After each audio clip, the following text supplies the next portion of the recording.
All right, listen up. This is the Prime to Rise podcast. We are here to redefine education. How do we do that?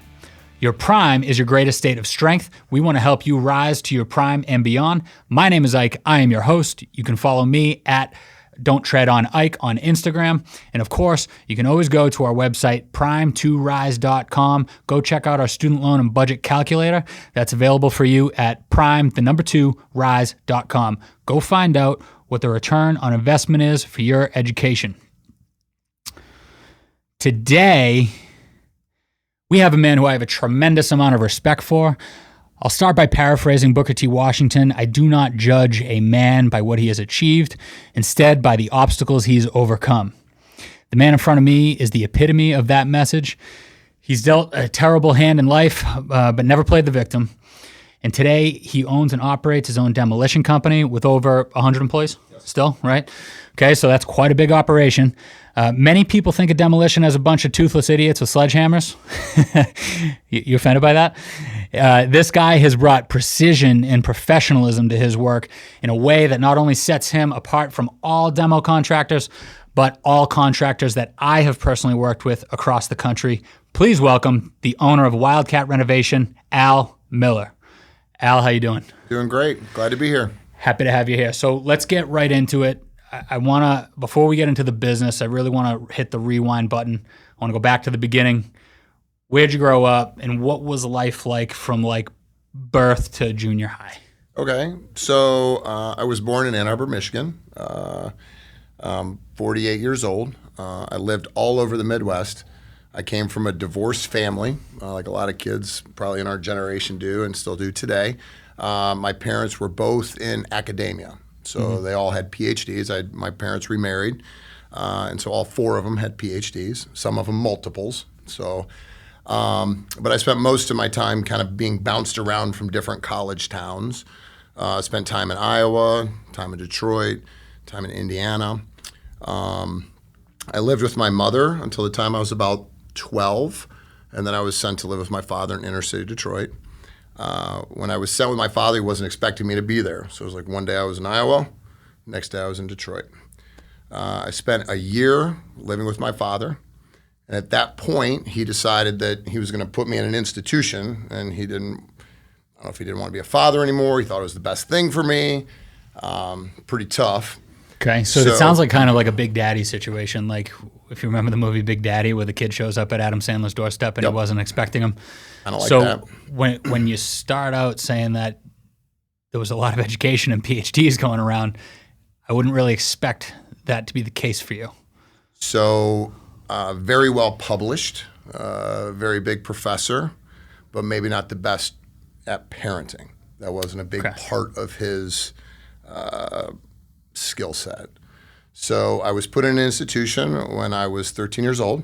What do you mean by institution? So the institution that I was put in was, they touted it as a drug rehabilitation for teenagers, although I had never done any drugs. Mm-hmm. So it was touted as this place for troubled teens, although I wasn't a troubled teen. I was a good kid. So was it like a boarding school? Like were you living there all the time? Yeah, the name of the facility was Straight Incorporated. It actually was closed down 2 months after I got out. There's a whole story behind that. Okay. So it was actually closed down for abusive children, hurting kids, the techniques that they use, stuff like that. So is this like late 80s, early 90s? So this would have been late 80s, early 90s. I feel like when you watch like all the ghost shows and stuff like that, it's like all of these types of facilities like closed down in 1986. I feel like they all closed down around that time. It was so when I lived in Iowa with my mother, I mean, I had 3 paper routes, one before school, one after school, one on Wednesdays. I had a mowing company called Miller Mowing Service. I was a good kid, right? She remarried to my stepfather. Him and I didn't get along, so I was literally sent to Detroit. And literally I thought I was going for a week or a weekend, and suddenly I was living in Detroit. After a year of being with my father, and I was pumped into the inner city school system, so I was the only white kid in an entire black school, and I came from Iowa, so you can imagine what that lifestyle was like. It was very difficult. So I would get circled up by a bunch of guys, and I'd have to hit the first one that I could hit because they were going to hit me. Right. So learned really quick. It was because of that, my father kept saying, quit getting in trouble, quit getting in trouble. I kept saying, Dad, I'm not doing anything wrong. These kids are jumping me every day. I'm in Detroit Public Schools. I'm from Iowa. What do you want me to do? I'm white. So the whole race thing that gets played today, I mean, I've been on the other side of that, right? So right. I know what that looks like. So long story short, he sends me this facility called Straight that he thinks is going to be great. I'm there, which it's not. I'm there from the time I'm 13 till I'm almost 18. Wow. During that time, I never went to school. They said you went to school, but you basically sat in a room and read a novel for 2 hours, right? You were never allowed to like go to the bathroom by yourself. You never saw television. You never listened to the radio. They controlled everything you saw, everything you did, and they tried to make you conform to this series of like their ideology so they tried to strip you down to nothing, remove all your identity, and then build you into what they wanted. In this facility, you like literally would be in a room that you'd have to sleep with like 5 other kids, and the only thing that in the room would be mattresses and sheets. That's it. Wow. If you had to go to the bathroom, there was a jug in the corner. It was as hardcore as you could imagine. If you tried to get out, they would tackle you, restrain you, slam you to the floor. So what were the other kids like? I mean, I know you said that you got beat up a lot and stuff like that, but like, I mean, how does a young person at that age put in that situation with what seems like no support? Like, what mindset did you have, and what effect did the other kids have on you? So, great question. So, in that facility, it was a lot like Lord of the Flies. So, once they got they called them newcomers to conform, okay, they would start following their processes. So basically the kids that had been there a long time realized you're not escaping, you're not getting out, and either you're doing part of this program or you're gonna be the kid getting slammed on the ground. So either you're doing the slam or getting slammed. I mean, that was your choices. So I was there until I was almost 18 years old. I got out right before I turned 18 years old. When I got out, I basically left. That was in metropolitan Detroit, but in that facility, you never left. I mean, you were in that facility. I'm picturing a prison situation where when you get out, you don't even know how to process the real world. Because you haven't seen it. You haven't seen television. You haven't listened to the radio. You have no idea how to interact with anybody. You have no idea how to go to school, how to function. You only know like that. So was there any kind of saving grace or mentor, father figure in there at all, or is this just Al against the world? You got to figure it out yourself, man. Figure it out. You know, I mean, obviously, I made friends in there. Like, eventually, you start. You know, you've been in there for years, so you get to know people. You talk to any of them still? That. No. Most of the kids who are in that program are either in prison or dead, or committed suicide. 100%. I don't know where any of them are. Wow. All these years. So no mentorship. So one of my first episodes that I did was about the value of mentorship and the importance of it. I knew a little bit of your story. I didn't realize that you were basically in like a prison situation where like it's something like a mix between the military and prison. It sounds like, right? Where they try to strip you of your identity and you're a jarhead to a degree. Very much. And the challenges were like if you didn't conform, I mean, they would put you in these rooms and they would basically have what they call marathons, and these other kids would just scream at you over and over and over and over and over, and they would use sleep deprivation tactics. So you might stay up for 24 hours, 30 hours. It was really, really hard. So were you aware of like how fucked up that was? Yeah, because I was a kid from Iowa who like had 3 paper routes and like so like you had a normal life and then you were thrown in here into this whole horrible nightmare. So were you like counting down the days? Were you like scratching on the wall? Like probably a little bit of both, to be honest. Yeah. I mean, it was or a lot of that. After a while, you just want to get out. Were there any positive effects, do you think? I learned how to be strong. I learned how to handle things myself. I learned how to be a man, quite frankly. You must have learned some kind of patience. And probably a lot of patience, right? So those skills, though, like the whole time that you're there, you only want to get out. But once you get out, you don't really know what to do because you only know that. So what did you do? Like, it sounds like you came out aware of the situation that you were put in. How did you process the world, and did you seek out any mentorship? Were you trying to address the situation? Like, what did you do to tackle the world when you got out? So as soon as I got out, I went and I knew how to cut grass, right? So now I'm just 18 years old. I'm out of this facility. Don't really know how to go to school or anything like that. So at the time, I was sleeping in a car. I'd bought a car that didn't run. And so there was a landscaping company that was going through this apartment community. And I ran up to one of the guys and said, hey, I know how to cut grass. Can I get a job? And the guy's like, what? Who are you and where are you coming from? And I said, well, listen, I just got out of this facility. I'm kind of living in this car over here. I can really use a job. And so he had me go talk to the foreman, who happened to be there. And the foreman said, sure, kid, I'll give you a job if you know how to weed whip. So literally I started working for that landscaping company right out. I started couch hopping with those guys, right? So those guys kind of took me under the wings. But keep in mind, I'm an 18-year-old kid. I've been in this facility for years. I get out. I don't know what the world is even like, right, outside of that facility. These guys are trying to help me and kind of, to your point, mentor me a little bit. But these are just some working guys, and they're just like normal guys. It wasn't until I had been out maybe 2 weeks, maybe 3, and it was raining one day, okay? And if I didn't work and I didn't make money, I wouldn't eat because there was no support system whatsoever. I mean, as soon as I got out, obviously I didn't want to talk to my father. I mean, he had put me in there, right? Yeah.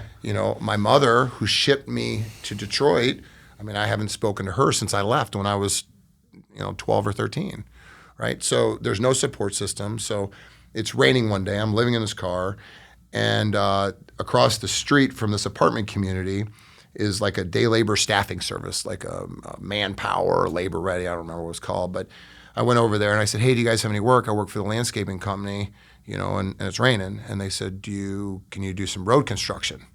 And I said, I'll do anything you guys want. So they literally drove me to a place, and it was a concrete sawing and drilling firm. I had never heard of that. I didn't know that was a thing. And I walked in there the first day, and they basically said, all right, you're going to go with this guy in his truck, okay? And so here pulls in this guy, and is 27 years old. He's got a mullet, which is cool at the time. It's kind of cool again, I guess, if you're younger. In Florida, anyway. Yep. He's got a gold chain on. He's got a cool car, and he literally hops in the truck, and he's like, hey, so you're going to be my helper for the day. I still don't know what to expect. We get in this truck, and we drive away, and he's like, hey, I need to go by my house. I forgot something. This is long before cell phones or any of this stuff. So he pulls up, to me, what looks like a mansion. Now it's just a single story red brick home with a 2-car front loading garage. But to me, it might as well have been a mansion, right? And out walks this most beautiful woman, and she's got all this jewelry on, and here comes 2 dogs running out. And I'm looking at this guy, and I can't quite get my head around it. And he gets back in the truck, got his wallet, whatever he forgot. He's like, all right, let's go. And I looked at him and I said, how did you get all of this? He's like, get all what, kid? I'm like, I don't know, your life. How'd you get all this? You got the hot wife, you got the house, you got the car. I mean, you even got the mullet, man. How'd you get all this? He's like, and he looked at me and he goes, if you learn how to run these saws or this concrete cutting technology, you can have all of this. So the point about mentorship, it wasn't until I met him, his name was Todd Jewell, that I really had that. From that moment, I was hooked. So literally, even though I was just hired for the day, when we got to the job site, he would say, hey, go get me a wrench. I didn't even know what wrench to get, so I'd bring the whole thing in. I'd run up to him and be like, here's all the wrenches. Which one do you want? Can't get the wrong one if you get them all. Yeah, I got them all. I got the whole toolbox. I mean, I could barely pick it up. I was 160 pounds soaking wet. So at the end of the day, he literally went back to the boss and said, I really like Al. I'd like him to come back tomorrow. So I quit the landscaping company and I started going back, and I worked directly under this guy for about 3 weeks to a month. It was about this point that the boss, his name was Joe Pavakovich, had basically kind of caught wind that I was this kid and I had been in this institution and I was living in this car, and but I was kind of house jumping with just guys in these neighborhoods. And so he brought me into his office and he said, what's your story? And I kind of gave him the cliff notes that I've shared with you today. And he said, all right, you're working hard. I'm going to give you a chance. And that day, he agreed to loan me $1,000. Now, $1,000 back in 1993 or 2 or whatever it was, he might as well. I had $100 to my name, right? Right. And I'd worked. I didn't even work for this company yet. I was just like a day labor guy. Day labor guy, right? He said, I'm going to hire you on full time. You're going to come work here. I'm going to put you in the operating engineers union. So you're going to go into an apprenticeship program. I'm going to loan you $1,000. I'm going to help you get an apartment. and I'm going to get you a bicycle so you can get to work. Don't screw me. And I looked at that man with the utmost respect, and I said, Joe, I was obviously overcome with emotion because finally was somebody who was going to help me. Mm-hmm. So at that point, my entire life was learning how to run concrete cutting equipment, which eventually evolved into demolition as well, which is kind of what we started with. So from that point, literally, I was working for him and riding my bicycle, and I was in the operating engineer's apprenticeship, and I'd be the first one to work, the last one to leave, and this is in metropolitan Detroit. So in the winter, it gets really cold, and a lot of times in construction, so they'll lay guys off, and I would be like, I'll work in the shop, I'll do anything you guys want. And so I worked under Todd Jewell for 3 years as his apprentice. And 3 years later, then I became an operator. And so now, by this point in my life, now I had, a nice apartment. I was able to buy a truck, motorcycle. My life's starting to come together, because I have these two guys at work who've mentored me, right? Sure. They've taken me under their wing and they've helped me. But it wasn't up until that point that I had that support system. Let me ask you this. Mm-hmm. There's a lot of kids out there in similar or worse situations, right? Mm-hmm. And I feel like a lot of the people that you were in there with growing up, you already said a bunch of them wound up in jail or dead, right? So why cut lawns? Why demo? I'm sure a bunch of them went straight to crime and were eaten just the same or turning money just the same. Like, what was different about you compared to the other 99 kids that probably went down the wrong path? Because when I left Iowa, I knew that I was a good kid and I just had bad parents. And just because parents make bad choices doesn't mean you have to as a person, right? Like, we're all dealt a hand. And our lives are basically the sum of our choices. So if we make positive choices consistently, positive things will happen. If you make negative choices, negative things will happen. It's so literally if you go down I saw so many kids like in that facility that basically like were all, there were kids in there who were on drugs. There were kids who were, it still was not a good facility. So I would never, that facility was horrible. And like I said, it was shut down. But there were kids in there who were really like troubled teens who maybe their parents thought they were doing the right thing for them because they didn't know what else to do with them. I was on the other side of that because I was just a kid who was a good kid who lived in Iowa, whose parents just didn't want to be parents. They were so consumed with being in academia and being published and being these big professors and that they didn't care about being parents, right? But I wasn't going to let their choices define me as a person, right? So I think the difference between me and them is I've always understood that just because they suck doesn't mean you have to, and you don't use it as an excuse like to say that, oh, my parents didn't love me, so I'm going to go smoke crack. What a cop-out piece of shit thing to say, honestly. I don't know. No, right? You're right. Listen, I think you're 100% right. And, one of the things that I admired about you immediately when I met you, and I already alluded to it, is the absence of a victim mentality. And I think that way too many kids, too much of our youth today has that victim mentality. It's like a competition. And you didn't seem to have that. I'm sure a bunch of kids that you were in that facility with did. For sure. Right? And it clearly didn't work out. So what would you say to somebody who doesn't want to be a victim, who doesn't want to rely on a government handout, who doesn't want to sit there and wallow in their own pity because of the hand that they were dealt? You put yourself out there to mow a lawn, and then you put yourself out there, and when you showed interest in working hard and doing whatever it took and whatever kind of work they would throw your way, no matter what the condition was, they turn that investment around on you. So for somebody else that's young and in that situation and just doesn't know where to look, what do you say to them? Where do they start looking? How do they do it? Well, if they come to Wildcat Renovation, my company, I'll give them a job. You hear that, guys? So if you're in the Fort Myers area down in Florida, reach out to me. I'll hook you up with Al. Al will pay it forward. Okay? Yeah, 100%. And I can say as a business owner with over 100 employees today, one of the most rewarding things of my job and of my company is I do the same thing for my guys that Joe did for me all those years ago, right? For the right guys, not all guys. To your point, some of them have that victim mentality. Oh, woe is me. Oh, woe is me. But to answer your question, what would I say to them is all of that, quite frankly, all of that pain and hurt right, of living a sort of normal life back in Iowa, right? The paper routes, the landscaping business, right? The mom, the sister, the stepdad. I mean, he was a dick, but you know, it was a normal, whatever, semi-normal situation. To have that ripped out from away from me, to be shoved in a horrible institution, to then get out and have to rely on myself at a really young age. I mean, I was barely 18 years old. I mean, that's really young. And to take all of those emotions, you can either take those and play the victim card, or you can take those and prove all of those people wrong, right? And you're proving them, you know, I'm going to put you in this institution because you ain't worth a shit. Oh, watch this. I'm going to build a $20 million a year business, employ, you know, over 100 people, have a beautiful wife, beautiful kids, big house, cool stuff, and pay it forward. Or I can play the victim and be like, woe is me, and go do drugs, right? So those are the choices we make.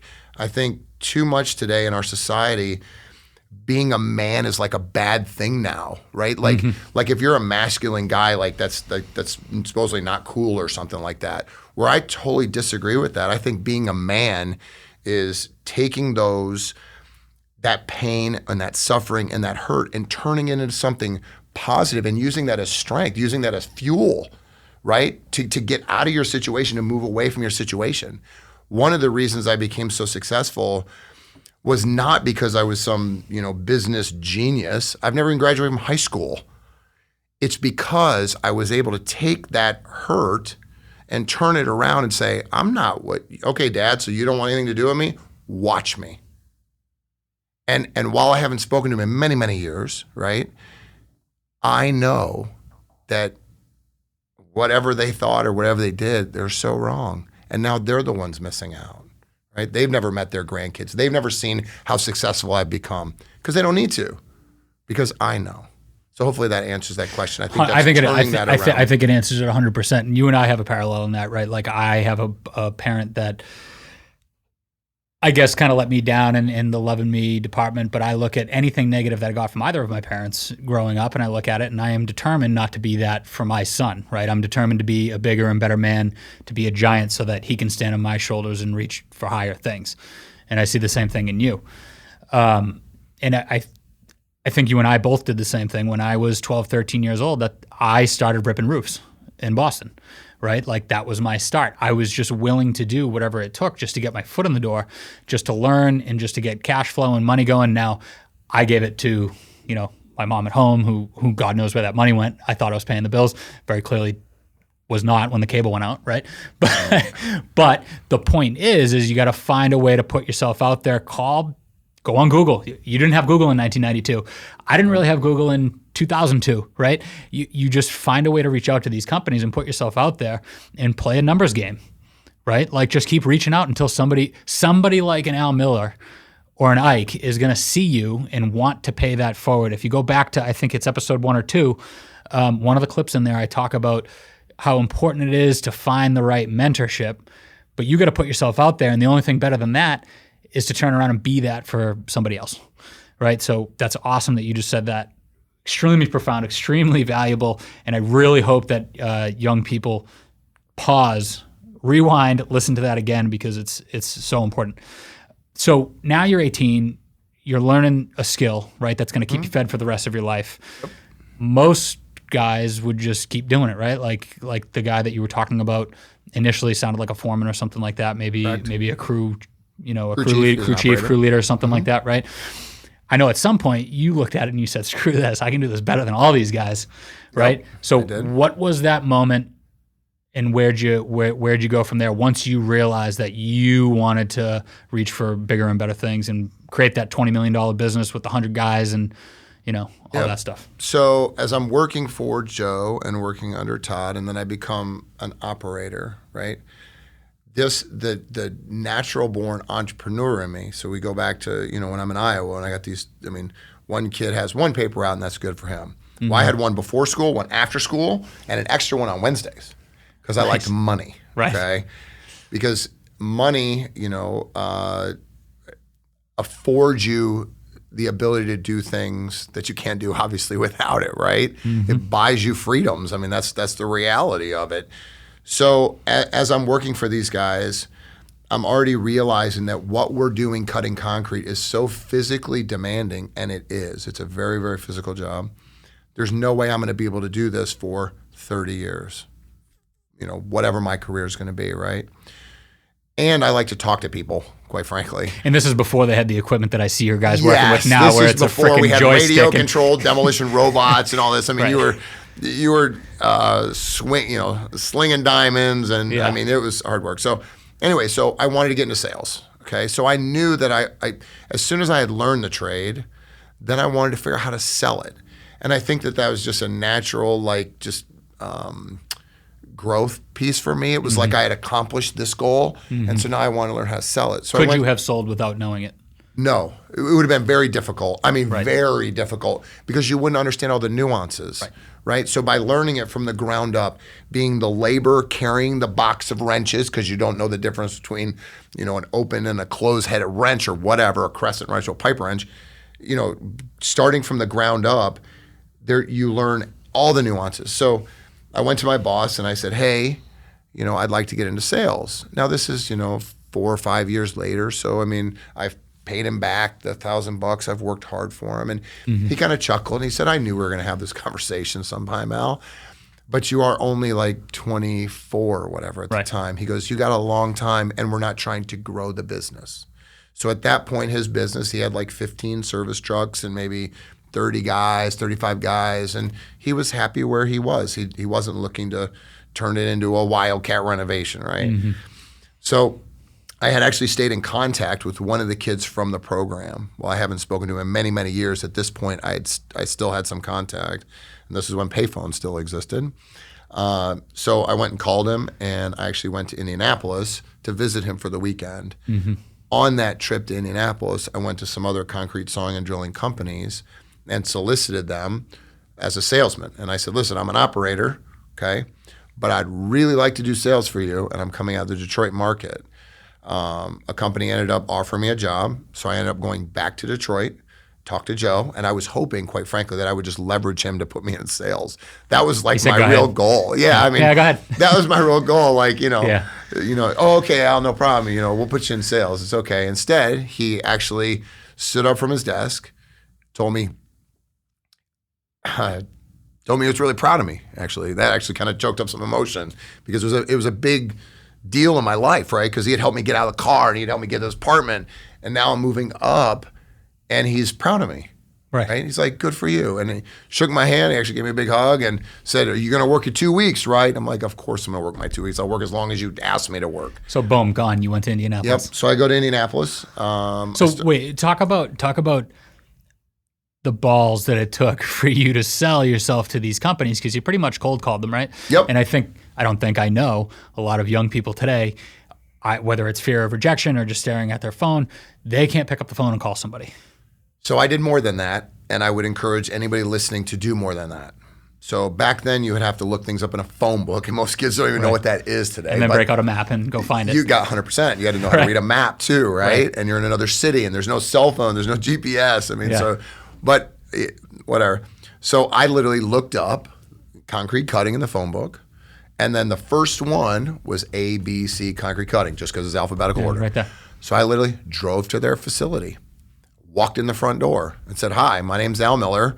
I'm an operator from Detroit, Michigan, and I'm looking to see if you guys are hiring for salesmen, because I really want to get sales. There's no concrete I can't cut. I have great skills. I'm not looking for that job. I'd like to do sales. How would young people do that is, I think you just have to know that it's okay to go in there and say that. And if they said, I'm sorry, Al, we're not looking for that right now. We'll accept a, application and we'll keep it on file. I would have went to whatever B. They started with A. I would have went to B. It's just keep going. I would have went to B. And if they said no, I would have kept going to C and D. Now, if I went all the way down that list, me being the way I am, that probably would have told me, because as I've gotten older, I have pretty strong faith in God. I would probably say, okay, that's God's will. He wants me to stay in Detroit. Right. Okay, because I've put myself out there. I've done all this, and maybe it's not my time. Maybe I'm supposed to stay with Joe. But the fact that I went there and the first one said, okay, that told me it was time to go. Now, leaving, the metropolitan Detroit area to move to Indianapolis, I'm still only 24, 25 years old. I still have no support system, and now I'm going to leave Joe and the guys who've kind of taken care of me. So that was a big, scary move in my life, quite frankly. It wasn't like I had a dad to call, hey, I'm moving here, I'm doing this. It's not like that. So, I loaded up my Camaro and drove to Indianapolis and started a new life. I think selling and managing, like if you want to be any kind of executive in any kind of industry or anything like that, you have to be able to communicate in a way that can sell, in a way that can manage to people, right? So if you can't even do that, like if you want to be successful in any way and you can't even get the chutzpah together to cold call somebody and just ask for an opportunity, you're never going to deserve to be in that seat. So if you, whether it's building the confidence or the balls or the skill or whatever it is, you got to do it by throwing yourself out there. 100%. It's never going to come back. Every time. And not be afraid that if they say no, just because that guy said no, it may have nothing to do with you. It may have to do with, like Joe, he didn't want to grow the company anymore. Right? Or maybe they already have that position filled.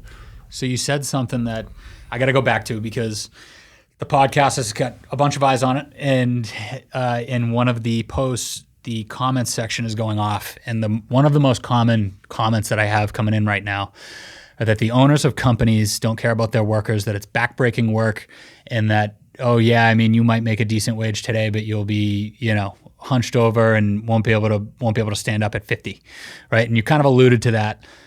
There's two things that I know, right? First of all, it's not as laborious, right? Like because of the tools that are available, especially somebody like yourself that invests in equipment. But I also know that you care about your employees, because that's the other thing, right? Like they think that like the man is standing on top of the company and he's literally like slave driving people at low wages and all they care about is their bank account and not the people. And I know with you that is not the case. 100%. In fact, I think if you talk to any of my staff members, they would say that I am an owner that cares because I have been there, right? I am the guy who's lived in the car. And the reason that Wildcat has gotten so big is not because I set out to build 110 or 120 person operation. It's because as I hired guys and they worked with me, I wanted to create opportunities. They would come to me and say, Al, I want more. And I say, okay, well, what does that look like? Well, I don't want to be in the field forever. All right, well, that means we're going to need, I'll give a great illustration. I have a general superintendent who's been with me for 17 years, okay? He was my first concrete cutter who worked for me. Mm-hmm. When he started with me, it was me and him and a couple guys. That was it. And as the company grew, right, he said, I want to go into management. I said, well, to do that, we're going to need 15 crews. I don't have it has to grow. You need people to manage. We need people to manage. Yeah, right. What are we going to manage each other here? Yeah, right. So I said, once we get to a size, then you'll move into that position, right? So then we worked as a team, him and I, to grow the company. And then as we got more and more crews, now he manages all those crews as the general superintendent. Same thing with project managers. Same thing as general manager. Same thing as shop manager. All the guys who work for me who are managers started out in the field. Sure. They didn't just come in and become managers. So to the person who's saying the guy at the top doesn't care, I would call that bullshit. Then they're either working for the wrong person or they haven't found the right place to be, because not all companies are like that. Some companies like Wildcat are built on a team atmosphere where when the company does well, everybody does well. Right? And I think, so you hit on something twice. Jordan Peterson talks about this all the time, that one of the reasons that there is a gender pay gap, right, is because men have more of a tendency to go ask for more, right? So like women just don't have the tendency to go to their boss and say, hey, here's where I want to be. How can I get there? What can we do to get me there? And have that conversation. You did that, basically sent you packing, right? Which was fine because you found but it started with that conversation 100%. Before you found another opportunity to go to and then grow. And the way that your guys are moving up is, number one, they got to do their time, but you're not going to know that as a manager, that it's not even going to be on your radar that they're looking for growth if they don't come to you and express that. I actually create the opportunity for the format for them to do that. Mm-hmm. So what I've done in my company is basically everyone who's hired, it doesn't matter whether you were hired as the laborer, on this crew and you're the lowest guy on the totem pole, or you're hired as a skilled mechanic who went to college and you're wrenching on excavators or whatever, to an office staff member, right? Maybe like the girl who runs HR, okay? Once you work at my company, we have a review at 90 days. I spend with over 111 people. I spend a lot of time doing this, believe you me. So we have a review at 90 days, and we talk about your performance and how you're doing, and where do you, to your point, where do you want to go? What is your career goal? Do you just want to be the laborer on the demo crew and you're cool for there forever, or are you trying to become the next GM? What is your track? And all of this is documented in their folder. Then at 1 year, 2 years, 3 years, 4 years, 5 years, 17 years, we meet once a year and we sit down and we talk about, what are your goals? How much money did you make? What are your benefits? What's your average hours worked? What do you like about the job? What don't you like about the job? What do you need?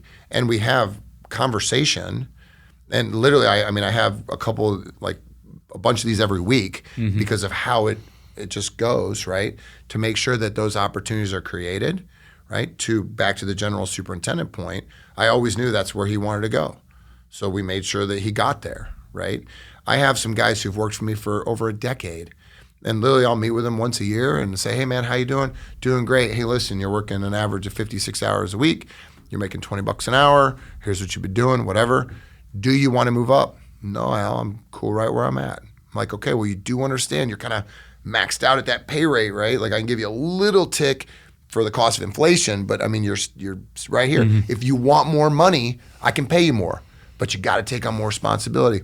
No, Hefe, no boss, I'm good. Bingo. Cool. Bingo. If you want more money, you have to take on responsibility, right? And not everybody wants that. Like I again, like some people think that, oh yeah, you're going to sit in the trade and you're going to max out and you're never going to get a pay raise. And it's like, not all the guys want the responsibility. I know plenty of people that have gone from the field to the office, back to the field, because they're like, dude, I don't want to deal with this shit.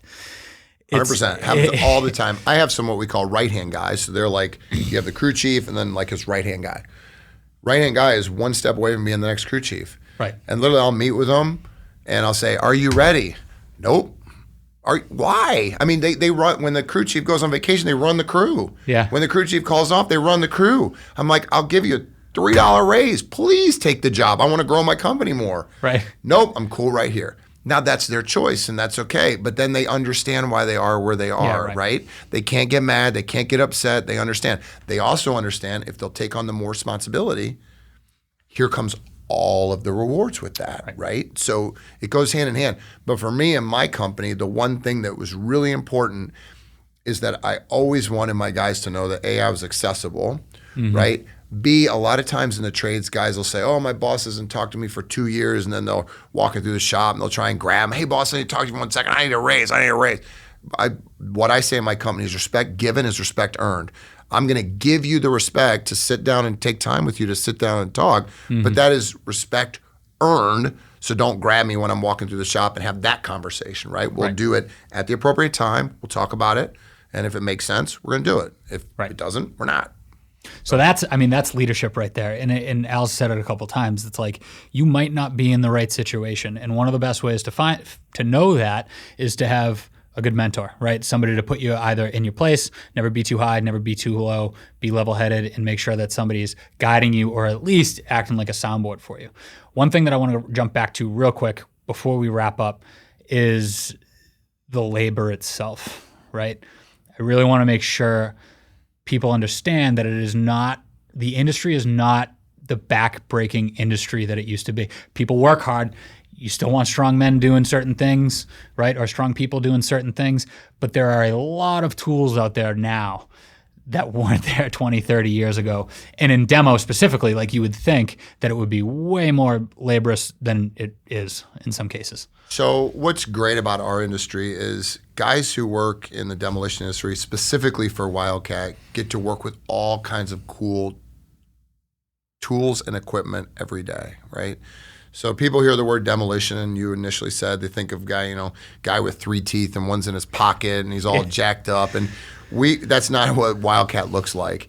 In fact, we have technology that we have radio-controlled demolition robots that young guys who are good at video games are usually really good running these robots because they're really good with joysticks. Yeah, I'm telling you, it literally looks like an Xbox controller. These guys on site, like robots, are rolling through, tearing down walls. Like, it is so cool. Yep. And Al, you would think that like in bigger markets like New York or something like that, like they would have these pieces of equipment.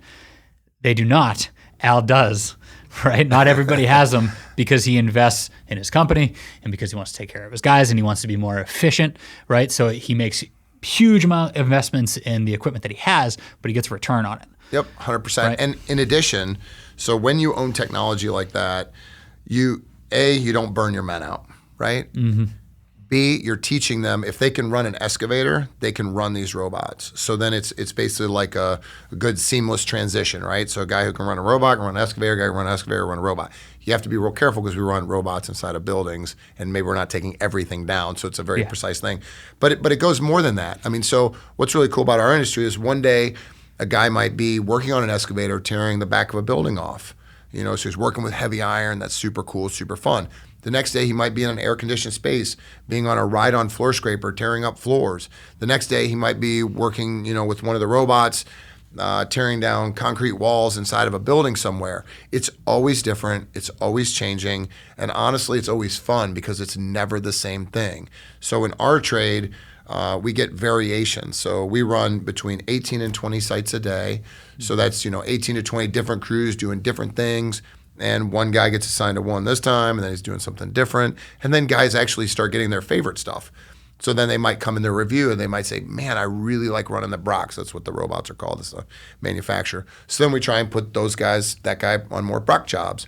Or maybe one guy really likes running excavators. He's just really into it. So we try and put him on that. So the goal for an owner like me is to create a culture where everybody's rewarded, opportunity is created, advancement is always there, and that's how we've gotten so big, and we continue to grow, but also providing the guys with the tools, equipment, and technology so that if they're choosing to be that guy just on the crew, right, that he can do it for 20 or 30 years. Because once you learn the trade, it's more valuable to me as an owner, right? Like I'm not retraining the guy. I would like him to move up, but if he chooses not to, he fits that mold, for a long time. If you turn and burn him, it's not good for the business. It's not good for culture. And I can say this firsthand that I have tried to press Al to go faster, right? I've tried to press Al into tighter schedules and to mobilize faster and do things out of sequence and all these things. And it's always at the top of his mind not to burn his guys out, not to overdo it, put them in a compromising situation. So that's how you lead, number one. But number two, like the notion that all these, managers or these business owners are out there and they don't care about their guys and that they're, just out there breaking their back and they're just a number to them. To me, especially with a guy like you who's very clearly a good leader, it's just false. It's just not true. Do those people exist in the industry? Probably, but it's so competitive right now that you don't have to be in that situation. And anybody that doesn't lead like that is going to be out of business like real quick. 100%, especially because more and more business owners that I talk to, right, run their companies maybe not exactly like I do, but very similar, right? So whether you're an electrician, plumber, metal trades, whatever you're in, the whole old school adage of just, these are the trades guys, the fields guys, that's really gone. I mean, these guys are trade professionals. And so they're treated as such, right? Because they're pros at what they do. So they're the best in there. I'm always trying to get the best guys, the best equipment, because you can do the best job for your clients, have the biggest revenue, the most profitability, reward your people, and it just becomes a big cycle, right? So, I mean, we have all kinds of cool stuff we do at Wildcat for, rewarding guys between, their review cycles, between, birthday Mondays, anniversary Mondays, all kinds of cool incentives. That was the word I was looking for. Profit sharing programs. I mean, all kinds of stuff to keep it fun. So even for field guys, even for guys that in a trade that many people would say is not a skilled trade, right? A lot of people would say that, but you're out there and you're incentivizing them to do better. You're providing rewards. And again, it's just not the back-breaking, slave driving that you think it would be, right? Profit sharing, huge thing. You're seeing it more and more in the industry. Again, to have a profit share in a situation where the other comment that I get all the time is like, oh, well, it's one thing in union cities, but in red states, it's totally different. It sucks, and they're minimum wage, and you don't know what you're talking about. I do know what I'm talking about. You guys aren't paying minimum wage. You're incentivizing people. You're giving them profit share. You're making it as lucrative as you possibly can for them to stay competitive.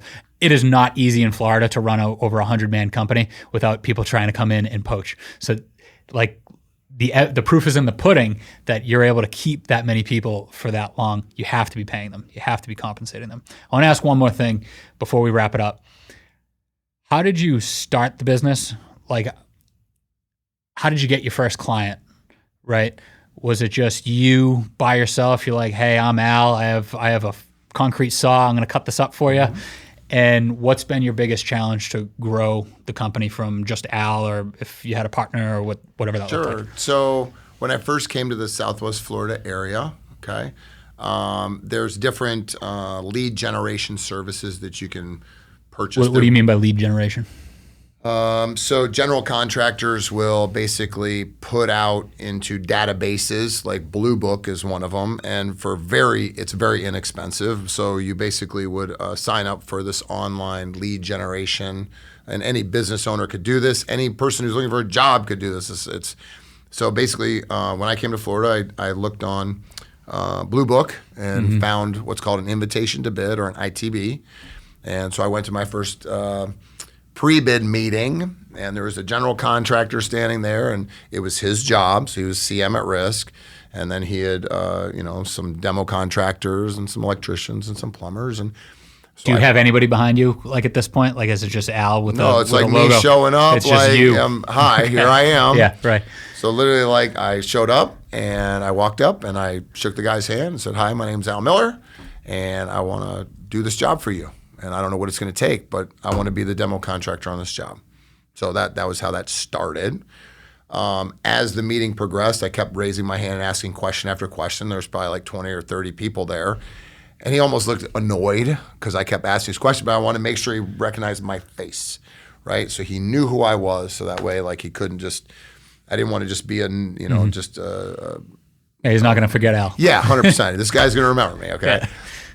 So anyway, so I did that, and then I submitted my estimate to do the demo work, and then I started calling him and emailing him almost daily, maybe twice a day, and kept asking for the job. Hey, what do I got to do? Hey, what do I got to do? I think I even went to his office. Obviously, the secretary didn't let me through the door, but I tried, and I left my card there. You got space in his head. He can't think about anybody else but Al. Yep. So eventually we won the job, right? So we got the job. Didn't have much to start with. I mean, I had a hammer and a bunch of experience. So you did have a hammer, but you had all your teeth. Yes, I did have my teeth. Yeah. So got one, and then as that one got going, started bidding on other work. I had been very fortunate because I started to get to know some of these guys. So the construction industry is unique in that, or at least I feel like it's unique, because it's once you kind of start putting yourself out there, and if you reach out to people, people will reach back out.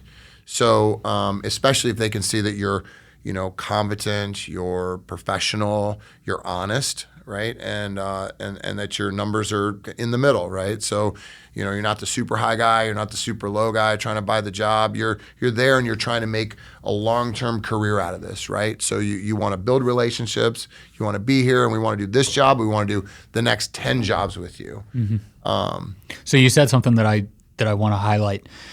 I always talk about the power of asking questions, right, and bringing value to other people, understanding their needs and protecting your client, right, like a way, and to the point where you might almost be annoying, right? And sometimes I look at my phone when Al calls me and I'm like, oh shit, like he's going to bring something to my attention that I don't want to deal with.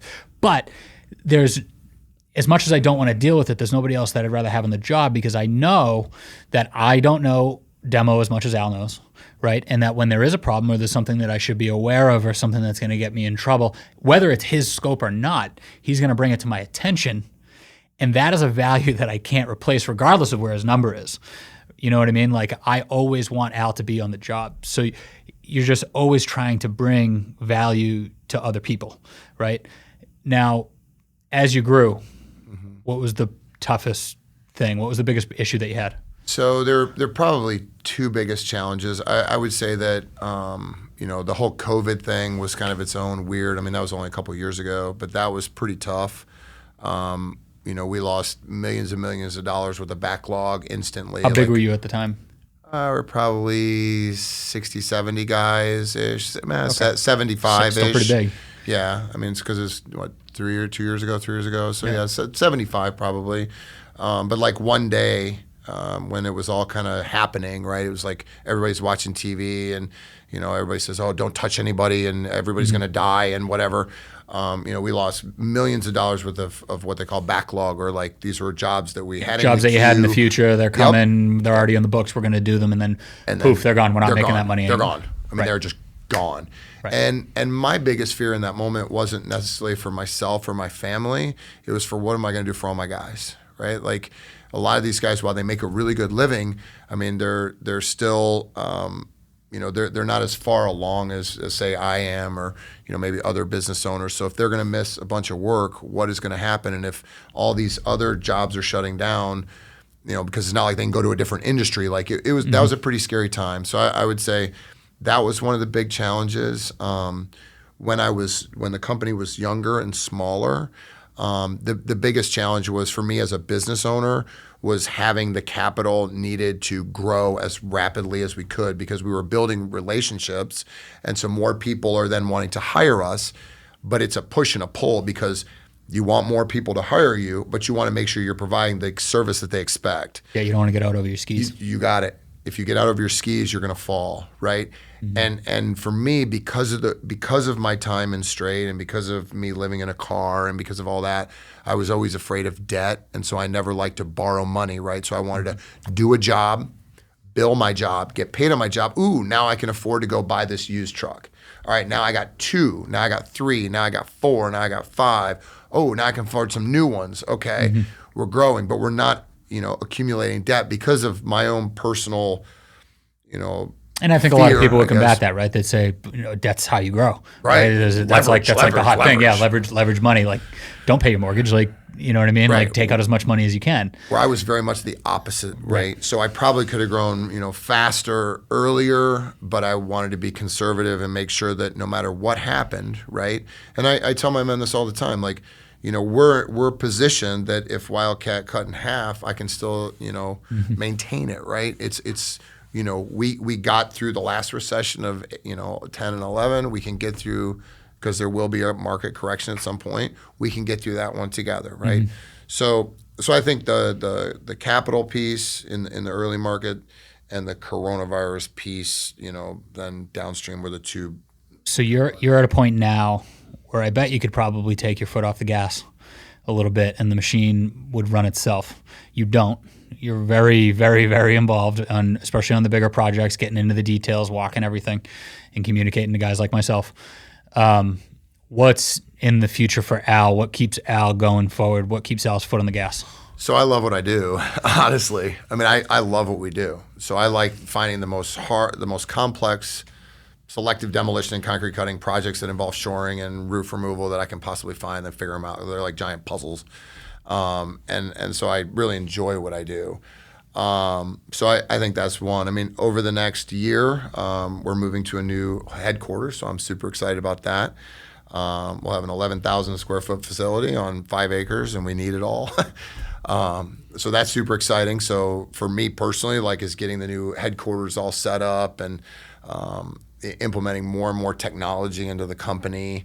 We have a big inventory room, and now we have these guns that basically it's like almost checking out at Home Depot or something, right. And stuff like that I really enjoy, because it's standard operating procedures and it creates efficiencies, and the guys can move, they get what they need, and I know where it's all going. And long term, over the once we move to our new headquarters in October, a year from that, I'd like to open another branch in Sarasota and start moving up north, up the coast. I'm at this point, I'm not interested in going to like the Miami side of the state. We do some projects over there for some bigger clients, like they'll win them, ask us to come, and we'll go do that job. I've just found, for me personally, that's a different kind of speed, a different it feels like a different country sometimes, quite frankly, to me than Southwest Florida. So the goal is to go, up the Gulf Coast and then maybe go over to Orlando, because we operate so well in hospitals and assisted living facilities. I think we'll market really well in like an Orlando type market, in the like Disney, Universal, hospitality, hotels, stuff like that. Basically what you're talking about is facilities, large facilities that have critical operations that have to stay operational while you're in there tearing stuff apart. 100%. And they can't know that you're there at all. Yep, it has to be 100%. as though you're not there. Al's pretty good at that. We did a small hospital job together. Yep.